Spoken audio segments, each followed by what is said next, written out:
সোনার তরী লিখেছেন কবিগুরু রবীন্দ্রনাথ ঠাকুর। গগনে গরজে মেঘ ঘন বরষা, কূলে একা বসে আছি নাহি ভরসা। রাশি রাশি ভাড়া ভাড়া ধান কাটা হলো সারা। ভরা নদী ক্ষুরধারা খর পরশা, কাটিতে কাটিতে দান এলো বরষা। একখানি ছোট ক্ষেত আমি একেলা, চারিদিকে বাঁকা জল করিছে খেলা। পরপারে দেখি আঁকা তরজ ছায়া মসি মাখা, গ্রামখানি মেঘে ঢাকা প্রভাত বেলা। এপারেতে ছোট ক্ষেত আমি একেলা। গান গেয়ে তরি বেয়ে কে আসে পারে, দেখে যেন মনে হয় চিনি ও হারে।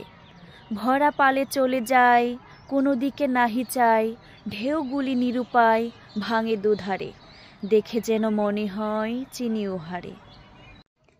ওগো তুমি কোথা যাও কোন বিদেশে, বারেক ভিড়াও তরি কূলেতে এসে।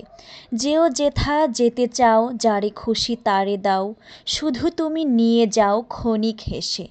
আমার সোনার ধান কূলেতে এসে, যত চাও তত লও তরণী পরে। আর আছে আর নয় দিয়েছি ভরে, এতকাল নদী কূলে যাহা লয়েছিনু ভুলে, সকলই দিলাম তুলে থরে বিথরে। এখন আমারে লহ করুণা করে। ঠায় নাই ছোট সে নদী, আমারই সোনার ধানে গিয়েছে ভরে। শ্রাবণ গগন ঘিরে ঘন মেঘ ঘুরে ফিরে, শূন্য নদীর তীরে রহিনু পড়ি। যাহা ছিল নিয়ে গেল সোনার তরী। ধন্যবাদ সবাইকে।